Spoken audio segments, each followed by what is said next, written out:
요한일서 4장 4절을 제가 대신 봉독해 드리겠습니다. 하나님의 말씀을 들으십시오.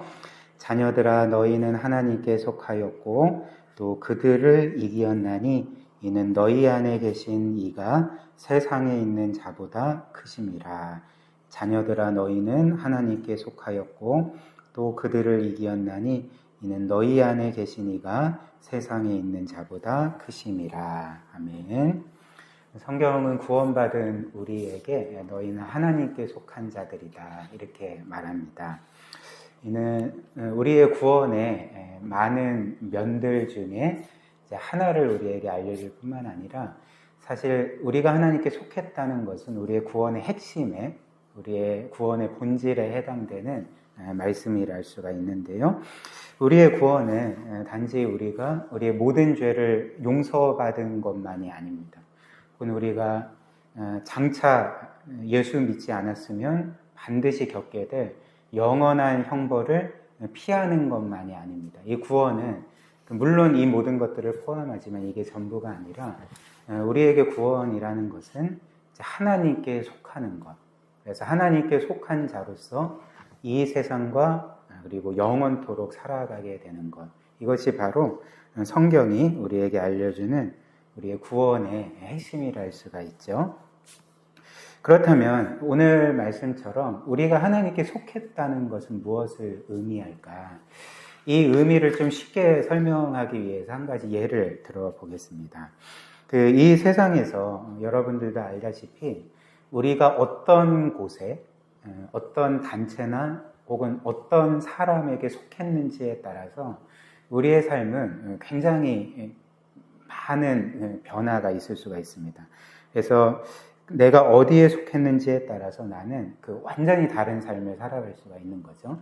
그러니까 예를 들면 이 세상에서 가장 위험한 나라로 꼽히는 나라가 소말리아라고 합니다. 그래서 어떤 기관인지는 알지 못하겠지만 1년마다 전 세계에서 가장 위험한 나라를 이제 점수 매겨서 순위를 매기는데 거의 1등을 놓치지 않는 나라가 이 소말리아라는 나라라고 합니다. 그래서 우리가 얼마 전에도 모가디슈라는 영화가 개봉된 적이 있는데 이제 그 영화의 내용은 과거에 내전을 겪던 소말리아에서 일어났던 참상에 대해서 우리에게 알려주지 않습니까?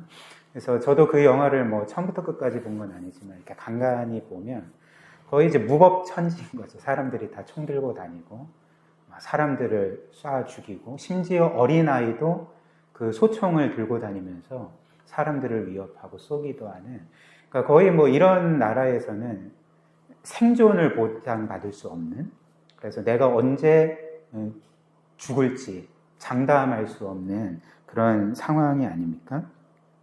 그래서 이런 이유로 우리나라도 이 소말리아를 여행 금지 국가로 지정을 해놓고, 그래서 우리가 사실 소말리아를 가고 싶어도 못 갑니다. 일단은 정부의 허락을 받아야지만 그 나라에 들어갈 수 있고, 만약에 허가를 받지 않고 소말리아로 가면 법에 따라서 우리는 처벌을 받게 됩니다. 벌금을 내든지 징역형을 살든지 이렇게 처벌을 받게 되는데, 제가 그래서 이 소말리아가 어떤 나라인가 인터넷에 검색을 해보니까 나무위키라는 백과사전식 웹사이트가 있지 않습니까? 거기서 이제 소말리아 딱 치고 검색을 해보니까 어떤 사람이 굉장히 재밌는 말을 적어놨더라고요. 그러니까 뭐냐면, 일단 우리가 법을 어기고 소말리아 여행을 하면 어찌됐든 그 나라에서 납치나 살해를 당할 가능성이 큰데, 어찌됐든 무사히 여행을 마치고 귀국을 한다 할지라도 법적인 처벌을 받지 않겠습니까? 근데 그게 훨씬 더 낫다는 거죠. 그러니까 여행을 하면서 납치당하고 죽느니 차라리 안전하게 여행을 마치고 돌아와서 법적 책임을 받는 것이 오히려 훨씬 더 감사한 일이다. 이런 식으로 이렇게 재밌게 표현을 해놓은 것을 보았습니다. 그래서 어찌됐든 우리가 이렇게 과거의 내전을 겪던 소말리아에 속한 사람들이라고 생각을 해봅시다. 그러면 어떻게 될까요? 우리는 일단 우리의 생사를 보장받을 수 없을 것입니다. 언제 죽을지 모르고, 그리고 앞으로 나에게 정말 평안한 삶이 보장될 것을 우리는 결코 말할 수가 없는 거죠. 그래서 어찌됐든 우리가 이런 나라에 속한다는 이유 하나만으로 우리는 안전이 위협받고 평안한 미래를 기대할 수 없고 뭔가 내가 죽임을 당하거나 큰 고통을 당할 것을 충분히 예측하는 가운데 그런 참 어두운 삶을 살아가게 되지 않겠습니까? 그러나 반대로 어떤 나라인지는 뭐 특정하진 않겠지만 군사적으로도 매우 강대하고 경제적으로도 굉장히 강하고 그리고 굉장히 사회가 민주적이고 또 거의 최고의 복지가 이루어지는 한 나라에 우리가 속했다고 생각을 해봅시다. 그러면 우리가 생각할 때 우리의 앞날은 어떻게 보장될까요? 일단은 안전하겠죠.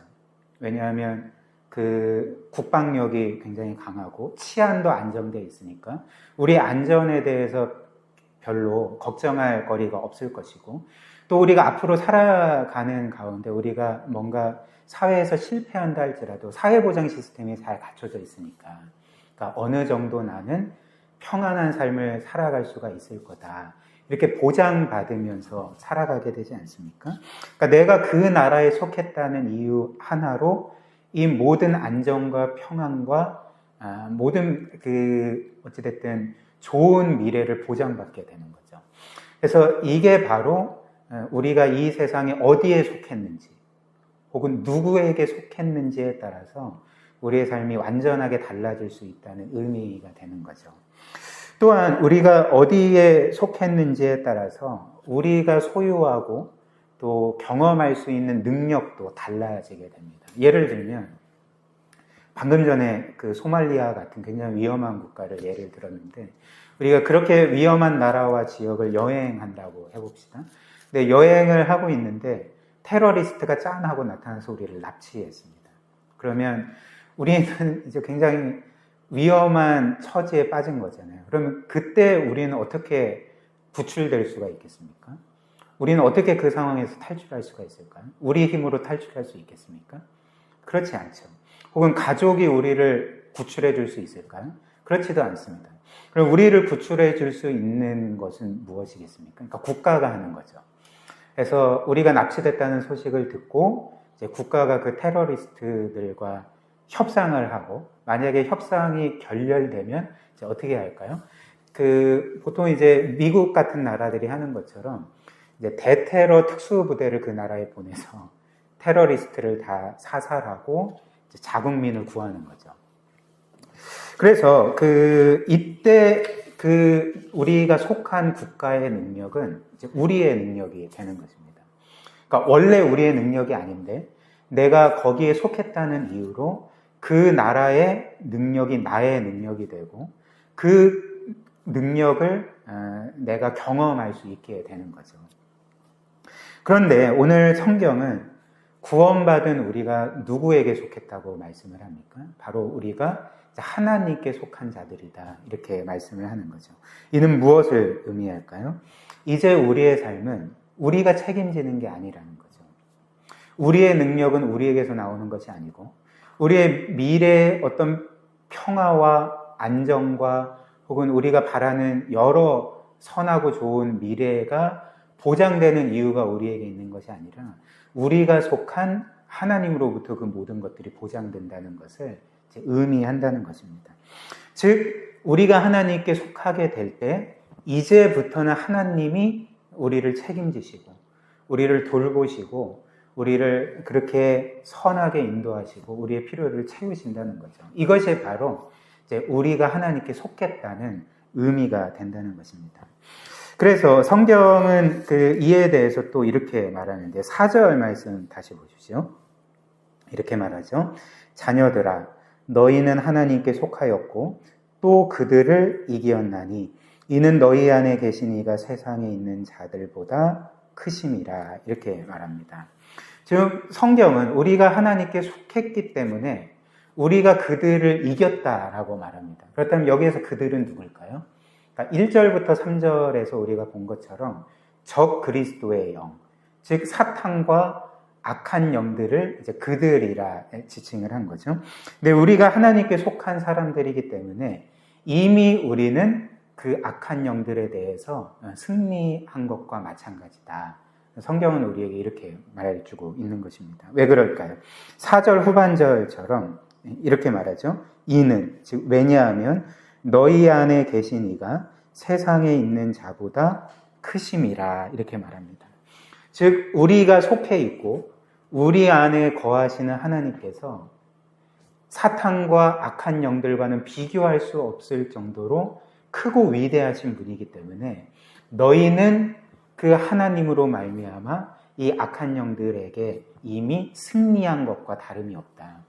왜냐하면 하나님께서 결국 그 악한 영들을 심판하실 것이고 그 악한 영들을 영원한 불못에 던져버리실 것이기 때문에 너희의 힘으로서는 그 악한 영들을 이길 수 없지만 너희의 지혜로서는 그들을 이길 수가 없지만 그러나 너희가 하나님께 속했기 때문에 너희 안에 계신 하나님께서 그들보다 훨씬 더 크신 분이기 때문에 바로 너희가 하나님께 속했다는 그 이유 하나만으로 너희는 이미 악한 영들에게 이긴 것과 다름이 없다. 이런 말씀을, 이런 약속을 우리에게 주고 계시는 거죠. 근데 한번 생각을 해보십시오. 오늘 말씀처럼 우리 안에 계신 하나님은 단지 악한 영들에 대해서만 크신 분이 아닙니다. 하나님은 사실 이 세상 모든 것보다 다 크신 분인 거죠. 그러니까 우주 자체보다도 크신 분이라는 것입니다. 제가 몇 주 전 설교에서 예로 들은 것처럼 우리 은하 안에서 우리가 살고 있는 이 지구는 사실 그 비하면 먼지와도 같은 크기 아닙니까? 그러니까 아무것도 아닌 하나의 점일 뿐인 그런 크기가 바로 우리가 지금 밟고 살고 있는 이 지구입니다. 근데 그렇게 큰 은하도, 우리 은하도 우주 전체의 은하에 비하면 사실 모래알갱이만 하고 먼지 하나만하다는 것이죠. 근데 성경이 우리에게 말하는 바가 무엇일까요? 이사야 40장 15절은 우주 만물이 하나님에 비해서는 그 물통의 한 방울 물과 같고 또 저울 위에 티끌 같다 이렇게 말씀을 하는 거죠. 무슨 말일까요? 바로 우리가 속해 있고 또 우리 안에 계신 하나님께서 이 세상 어떤 것보다도 크시고 우리의 문제보다도 크시고 우리를 공격하는 대적들보다도 크시고 정말 이 세상 어떤 것보다도 크시기 때문에 우리가 그분께 속했다면 그 하나님께서는 능히 우리의 삶을 책임지실 뿐만 아니라 정말 우리가 상상도 할 수 없는 일들을 우리 가운데 이루실 수 있다. 그분이 바로 너희가 속한 하나님이다. 이렇게 우리에게 알려주고 있다는 것입니다. 그렇다면 이 말씀을 우리의 삶에 한번 적용을 해볼까요? 우리는 늘 우리 자신이 하나님께 속했다는 것을 기억하며 살고 있습니까? 그리고 우리는 정말 하나님께서 우리가 그분께 속했기 때문에 우리가 우리의 삶을 책임지는 것이 아니라 하나님께서 우리의 삶을 책임지시고 하나님께서 우리를 지키시고 돌보신다는 것을 늘 의식하며 살아가고 있을까요? 사실 우리는 우리의 인생이 마치 우리의 삶에 또 우리의 어떤 힘과 노력에 달린 것처럼 생각할 때가 많은 것 같습니다. 그래서 우리가 우리의 삶을 궁극적으로 책임지는 것이고 우리가 성공하면 우리의 삶이 성공하고 우리가 실패하면 우리의 삶이 실패하는 것처럼 그렇게 생각하며 살 때가 많지 않습니까? 그러나 한번 생각을 해보십시오. 하나님께서 우리에게 생명을 주시지 않는다면, 우리에게 건강을 주시지 않는다면, 또 우리가 지금 가진 재능을 우리에게 주시지 않았다면, 또 우리의 길을 곳곳마다 열어주시지 않았다면 사실 우리는 지금까지 잘 지낼 수가 있었을까요? 그러니까 우리의 삶을 책임지는 것은 사실 우리 자신이 아니라는 거죠. 하나님께서 책임지신다는 거죠. 또한 이것을 신앙의 영역에도 적용을 해볼까요? 여러분들은 나의 신앙을 누가 책임진다고 생각을 합니까? 보통 사람들은 나의 신앙은 내가 책임지는 거지. 내가 신실하게 열심히 신앙생활을 해야지 나의 신앙이 유지되고 어찌됐든 뭔가 좀 괜찮은 신앙의 삶을 살아갈 수 있지 않을까라고 생각을 하지만 사실 우리의 신앙조차도 우리가 책임지는 게 아닙니다. 한번 생각을 해보십시오. 여러분들이 지금까지 이렇게 신앙생활을 하면서 하나님의 자녀로 살아온 이유가 여러분들이 신앙생활을 훌륭하게 했기 때문에 그렇습니까? 그렇지 않죠. 우리는 끊임없이 죄를 짓고 실패하고 그래서 그것 때문에 낙심하고 좌절하던 사람들이 아니었습니까? 따라서 우리는 사실 우리의 신앙을 책임질 사람들이 아닙니다. 그러니까 우리가 지금까지 하나님의 자녀로 살아온 이유는 우리가 훌륭한 신앙생활에 있기 때문이 아니라 혹은 훌륭하다 말할 수는 없지만 어찌됐든 우리가 신앙적으로 애썼기 때문에 하나님의 자녀로서 지금까지 살아온 것이 아니라 우리는 내세울 것 아무것도 없고 그리고 하나님께 행한 거는 죄요 또 불순종이요 실패밖에는 없지만 하나님이 우리의 신앙을 붙들어줬기 때문에 하나님께서 끊임없이 우리에게 은혜를 베풀어 주셨기 때문에 우리가 지금도 이 자리에 앉아 예배할 수가 있는 거죠. 그래서 우리는 우리의 신앙조차도 책임질 수가 없는 것입니다. 하나님께서 책임지시는 것이죠. 그래서 오늘 성경이 우리에게 전해주고 있는 복음의 메시지가 바로 하나님께서, 우리가 속한 하나님께서, 또 우리 안에 계신 그 하나님께서 우리의 삶을 책임지시고 우리를 지키시고 돌보시고 우리로서는 때로는 앞이 안 보이는, 한 치 앞도 보이지 않는 그런 상황 가운데 놓여져 있는 것처럼 생각할 때가 많지만 하나님은 모든 것을 아시는 분으로서 우리의 삶을 정말 한 치의 오차도 없이 가장 선하고 영광스럽게 인도하신다는 것을 우리에게 알려주고 있는 것입니다. 이렇게 우리가 속한 하나님께서 우주 만물보다 크시다면 그 모든 것들을 주관하시는 하나님이시고 그분의 선하신 뜻대로 통치하시는 하나님이시라면 그 하나님께서 우리의 아버지가 되신다면 우리의 삶에 두려워할 것이 무엇이 있겠습니까? 오히려 우리가 이 사실을 굳게 믿는다면 우리는 하나님 안에서 힘을 얻고 용기를 얻고 모든 어려움들을 넉넉하게 이겨나갈 수가 있는 것이죠. 마지막으로 이 말씀 한 가지만 더 적용하고 설교를 마무리하려고 하는데요. 이렇게 우리의 삶이 하나님께 속하여 있고 그래서 하나님께서 우리의 삶을 책임지시고 우리의 모든 것들이 하나님의 손 안에 있다는 것을 우리가 정말 믿는다면 우리는 이 세상에서 반드시 살게 되는 삶이 있습니다. 그 삶이 무엇일까요? 바로 기도하는 삶을 살아가게 된다는 거죠.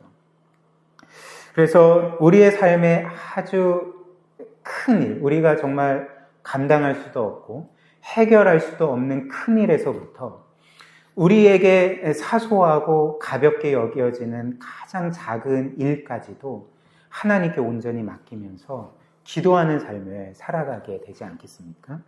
왜냐하면 우리의 삶이 우리의 손에 있지 아니하고 하나님의 손에 있기 때문에 우리는 더욱더 하나님을 의지하고 그분을 의탁하고 우리의 삶을 하나님께 기도로서 맡기게 된다는 거죠. 그러나 반대로 우리의 삶이 하나님이 아니라 우리에게 속하여져 있고 또 우리의 삶을 궁극적으로 책임지는 것이 바로 하나님이 아닌 나라고 생각한다면 그래서 이 세상에서의 나의 삶이 나의 노력과 나의 능력으로 이루어진다 생각을 한다면 그 사람은 사실 기도의 삶을 살아가지 않을 것입니다. 그리고 이렇게 거의 기도하지 않을 뿐더러 기도한다고 하더라도 형식적인 기도만 할 수밖에 없을 것입니다. 왜냐하면 말씀드린 것처럼 내 삶은 나의 손에 있다고 생각을 하니까 내 삶은 내 능력과 내 노력으로 이루어진다 생각을 하니까 이제 그만큼 하나님을 의지하지 않는 거죠. 자기를 의지하게 되는 거죠. 사랑하는 여러분, 우리의 기도 생활은 어떠합니까? 오늘 이 성경이 우리에게 알려주는 것처럼 정말 나의 삶이 하나님께 속하여져 있고 그렇기 때문에 나의 삶을 내가 책임지는 것이 아니라 하나님께서 책임지신다는 것을 우리가 정말 믿음으로써 늘 기도로 하나님께 나아가고 있습니까? 우리의 가장 큰 문제에서부터 가장 작은 일에 이르기까지 끊임없이 하나님의 손에 우리의 모든 것들을 맡기며 기도하고 있습니까?